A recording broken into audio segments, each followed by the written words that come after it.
देखिए आपके पास क्वेश्चन है A vector plus 2b vector plus 3c vector बराबर 0। तो B vector cross C vector plus C vector cross A vector plus A vector cross B vector की value ज्ञात करना है। ये है आपके पास में क्वेश्चन बढ़िया है। इतना दिया है और इतने का मान ज्ञात करना है। आप सोचिए ज़रा, कोई वैल्यू पार्टिकुलर तो दी नहीं है, तो इतने की वैल्यू या तो ए बी के पदों में या बी सी के पदों में या सी ए के पदों में आएगी ही आएगी।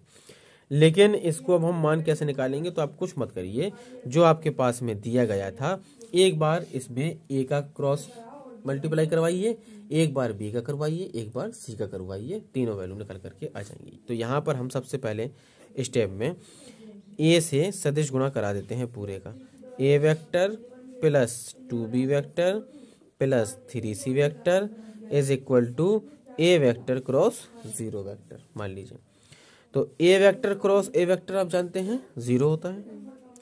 ए वेक्टर क्रॉस 2b वेक्टर बराबर हो जाएगा 2a vector cross b vector plus 3a vector cross c vector बराबर 0। ए का सी से कराएंगे, ए वेक्टर क्रॉस सी वेक्टर आएगा। अच्छा, ये बना 2a क्रॉस b वेक्टर। ए क्रॉस सी है, इसको हम सी क्रॉस ए लिखेंगे तो माइनस आएगा, पक्षांतर करेंगे तो प्लस रहेगा। 3c vector cross A vector आ गया। ठीक है, अब हम करवा देते हैं बी से multiply. B vector cross A plus 2b plus 3c, A vector plus 2b vector plus 3c vector is equal to B vector cross 0। B cross A आएगा, B vector cross A vector plus B vector cross 2b vector 0 हो जाएगा क्योंकि B vector cross B vector हो रहा है, plus 3b vector cross C vector is equal to 0।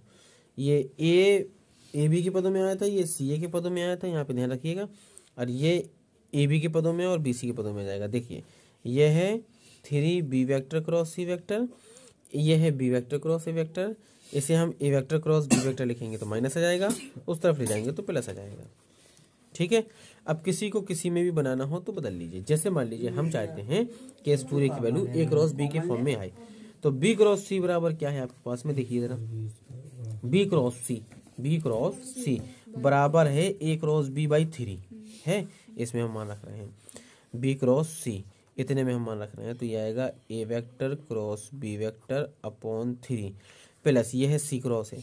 C cross ए बराबर कितना है, सी क्रॉस ए बराबर है 2/3 ए क्रॉस बी, 2/3 ए क्रॉस बी धन पहले से है ए क्रॉस बी। अब बात समझ में आ गई। अगर आपको बी क्रॉस सी के रूप में लाना तो A cross B C cross A को हटाइए और ए क्रॉस बी को हटाइए, बी क्रॉस सी के पदों में लाइए। अगर आपको सी क्रॉस ए के पदों में लाना है तो बी क्रॉस सी हटा करके सी क्रॉस ए के पदों में लाइए, ए क्रॉस बी हटा करके सी क्रॉस ए के पदों में लाइए। तो ये हो गया। अब यहाँ पर ये कितना बन गया, ये 3 है, ये 3 है, ये 1 मान लीजिए, यहाँ पर 3 आ जाएगा एलसीएम सीधा सीधा। तो ये बनेगा ए वेक्टर क्रॉस बी वेक्टर धन 2a vector cross B vector धन 3a vector cross B vector. 3 और 2 5 और 1 6 ए वेक्टर क्रॉस बी वेक्टर बटे 3 से डिवाइड कर दिया तो 2a vector cross B vector. ये ए क्रॉस बी के पदों में इतना आ जाएगा। बी क्रॉस सी के पदों में निकालना हो या सी क्रॉस ए के पदों में निकालना हो तो उस हिसाब से निकाल लीजिए।